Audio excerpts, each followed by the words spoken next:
बिस्मिल्लाहिर्रहमानिर्रहीम। Healthy girl life के साथ हाजिर हूँ। आज मैं आपको आलू के मज़ेदार से पराठे बनाना सिखाऊंगी। आप भी बनाइएगा और बहुत मज़ेदार पराठे होते हैं। आलू को मैंने बॉईल करके मैश कर लिया है। मैश करने के बाद अब मैं इसके अंदर चीज़ें डालकर आटा गूँधूंगी। बहुत आसान तरीके से और बहुत मज़ेदार पराठे बनते हैं ये। इसमें मैंने ले लिया है ये अजवाइन और ज़ीरा है। ये मेरे पास नमक है। ये मेरे पास कुटी हुई लाल मिर्च है। ये मैंने धनिया और हरी मिर्चें काटी हुई हैं। पहले मैं इनको आपस में मैच करूंगी, फिर मैं इसमें आटा डालती जाऊंगी और ये गूंथती जाऊंगी। ये देखें, ये पहले मैंने ये इस तरह आलू का पूरा मैच बना लिया है। ये देखें, आजकल सीज़न भी है आलू के पराठे का, बेसन के पराठे का।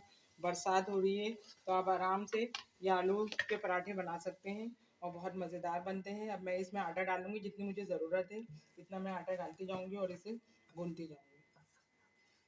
इसमें पानी की हमें बस ज़्यादा ज़रूरत नहीं होती, बस हमें छीटा पानी का डालना होता है, क्योंकि ये हमें पराठा बनाना है। इसका आटा बस सॉफ्ट होना चाहिए। और हमने इसमें तकरीबन 4 बड़े आलू ले लिए थे और 1 कप आटा होगा हमारा।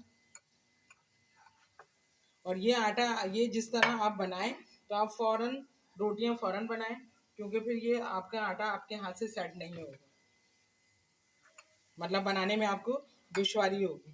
तो आप आटा गूनें और तवा चढ़ाएं और फटाफट बनाएं पराठे। और फिर ये देखें, ये मैंने आटा गूंद लिया। अब इसमें मुझे थोड़े से पानी की छींटे की ज़रूरत है, तो मैं मामूली सा इसमें पानी डालूंगी, ज़्यादा नहीं डालूंगी क्योंकि मेरा आटा गीला नहीं होगा।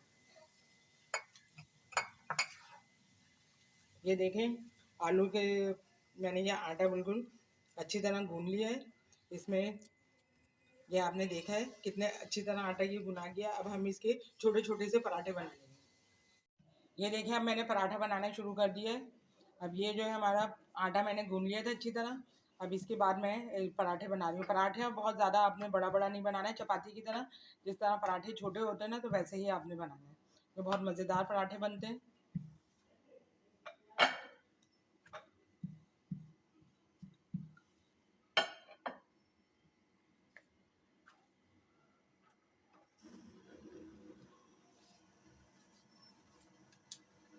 अभी हमें इसे सेकना है। सेकने के लिए हम क्या करेंगे, एक तरफ का हमारा पराठा अच्छी तरह तैयार हो जाएगा तो फिर हम इसे पलट देंगे। पलटने के बाद फिर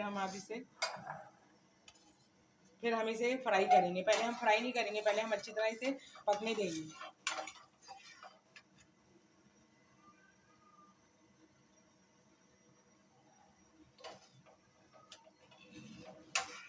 और ये फ़ौरन नहीं पलटेंगे। अगर हम फ़ौरन पलटेंगे तो हमारा पराठा जो है टूट जाएगा। पहले एक तरफ से अच्छी तरह हमारा सेक जाए तो फिर हम दूसरी तरफ सेकने के बाद इसमें घी लगाएंगे। और पराठा हमेशा आप घी में ही बनाइएगा, ऑयल में पराठे अच्छे नहीं बनते।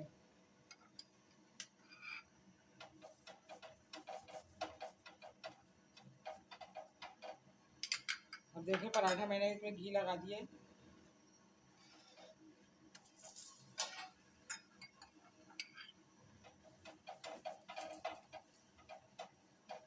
आप इसी तरह दूसरी मतलब अगर बनाना चाहें, जैसे लौकी का भी इस तरह पराठे बनते हैं, किसी भी वेजिटेबल्स के बिल्कुल इसी तरह पराठे बना सकते हैं आसानी के साथ। ये देखिए, हमारे पराठे की शक्ल कितनी अच्छी आ रही है। इसे हम गरम गरम खाएंगे तो बहुत ही मज़ेदार होते हैं। इनके साथ आपने केचप के साथ बच्चों को दें तो बच्चे शौक से खाएंगे। एक पराठा मैंने फ्राई कर लिया है, मैं दूसरा पराठा मैंने बेल लिया। अब मैं ये डाल रही हूँ। ये देखें, इसे भी तलने का वही तरीका है कि पहले आपने एक साइड से अच्छी तरह पक जाएगा तो फिर आपने इसे पलटना है। फ़ौरन हम नहीं पलटेंगे। अगर हम फ़ौरन पलट देते हैं तो हमारा पराठा टूटने लगता है।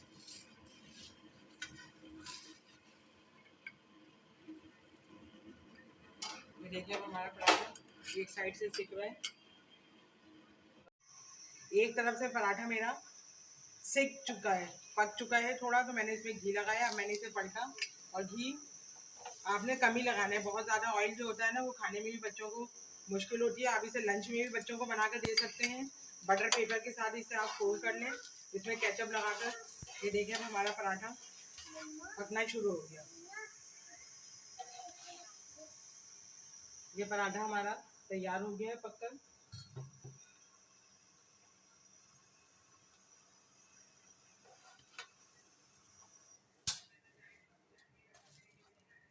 ये देखिए आलू के मज़ेदार पराठे तैयार हैं। इसे बनाएं आप, और चटनी के साथ, किसी चीज़ के साथ भी आप, चटनी है, केचप है, और वैसे ये खाली भी बहुत मज़ेदार पराठे होते हैं और बिल्कुल सॉफ्ट होते हैं। और आप इसे खाएं, रात के खाने के तौर पे भी खा सकते हैं, और आजकल सीज़न है, इसमें पराठे अच्छे लगते हैं आलू के, बेसन के। तो ये पराठे आप पेश करें चटनी के साथ, किसी भी किस्म की चटनी बना लें, रायता बना लें,